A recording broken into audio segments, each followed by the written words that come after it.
like the content creation started in college. Yup, during COVID, What after was I got to Elizabeth City. what was the first viral? What was the first viral video?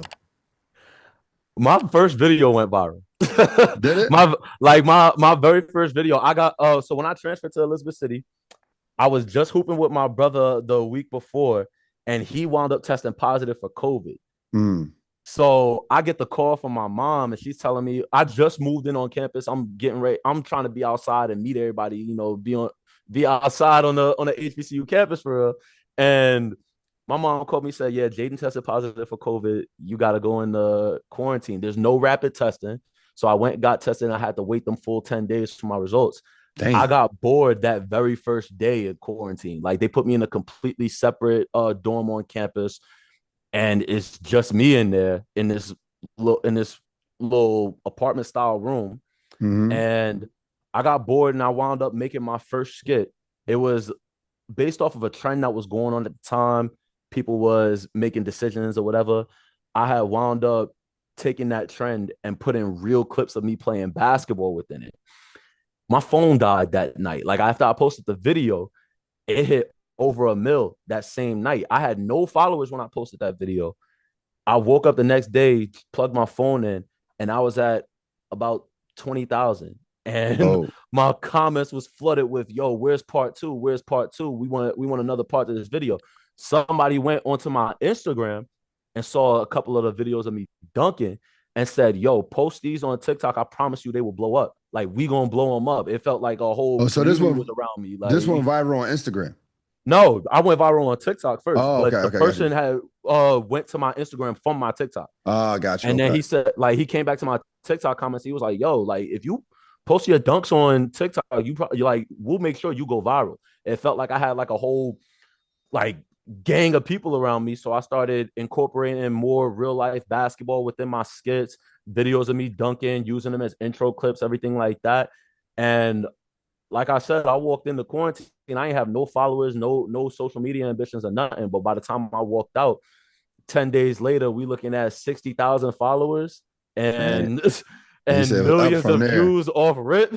So I So, just kept it going from that point on. And then NIL hit the next year when I could actually play now because now the COVID season is over. I kept making videos, everything like that. But by the time next year came around, Creator Fund opens up, NIL happens. Now I can make money doing this social media along with playing ball. mm, Yeah, game over. yeah, Game you over.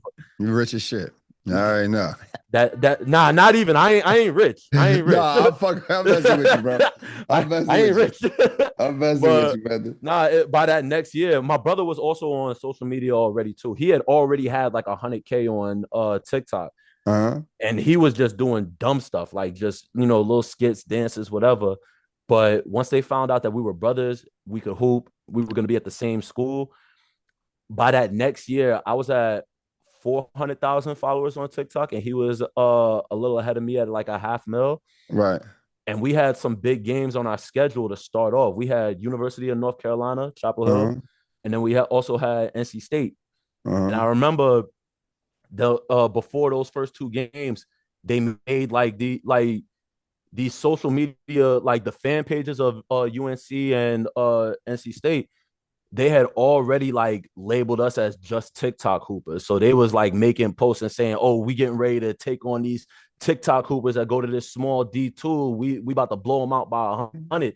And that's not what happened. Right. So HBCU game day was there to see me. I think I had like 13-6 against NC State, and then 9-5 against University of North Carolina.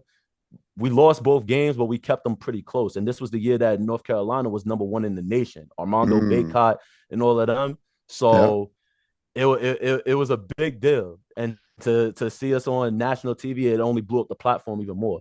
So, a question I have for you, because you put in a lot of time into creating content. You still hooping in school, and the reason I had this question is because I know I coach younger kids. I know there's younger kids out there that's want to do the content creation Mm-hmm. and play college basketball. College basketball, the workload is heavy. I mean, Facts. I know for me, Facts. when I was playing, we probably practiced about 3 times a day, four if you include lifting weights. Mm-hmm. How are you balancing all that? How you balancing the attention on social media, being able having to give your followers what they want because they want new clips, they want new stuff, and Yeah. you gotta fulfill your job as a player. How are you balancing it out? Honestly, the way that my schedule was set up was kind of perfect to incorporate social media because it was something that I genuinely enjoyed doing in my free time. You got to remember Right, that first year that I was making content, COVID season going on, so there's no games. It basically felt like we were basically on a preseason training schedule for the entire year right. because the season kept getting pushed back at first. And then they said, no season, we just going to continue workouts. So we do 6 a.m. weights, 7 a.m. on the track after that.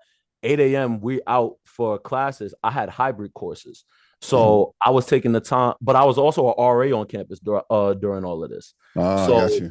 the little pockets of free time that I have where other guys is like hopping on the game or whatever like that, my outlet was creating content. Got you. It came from a genuine place of passion. That's why Good. when people ask me like, "Oh, how did you blow up?" everything like that, I can't really give them like a straight up like, "Oh, this is the formula. This is how to do it." I genuinely was doing it because I enjoyed it, and then the money came secondary. And then once the Got money you. came, it came. You find a way to make things shake from there. Got you. But I knew that I had to maintain basketball in school as my priority. I Hmm. so while I'm at the desk, as an RA, you got to sit at the desk for 4 hours, 4 hours a day, checking people in and out of the building. Maybe somebody get locked out of the room, whatever. But during those pockets where I didn't have nothing to do, I was at the desk editing videos. If I didn't finish my homework already, if I didn't finish all my classwork for the week or whatever, I was always on top of my schoolwork. I graduated with a 3.3. Got you. So it once everything in the classroom was taken care of, I was scheduling out my videos and at this point I was recording skits and posting twice a day. But at the time, I could usually record everything in my room. I didn't get to the point where I was recording everything on the court just yet. Uh-huh. So being able to have fun with the social media and being able to slide it in within my free time was the best option for me. Dope.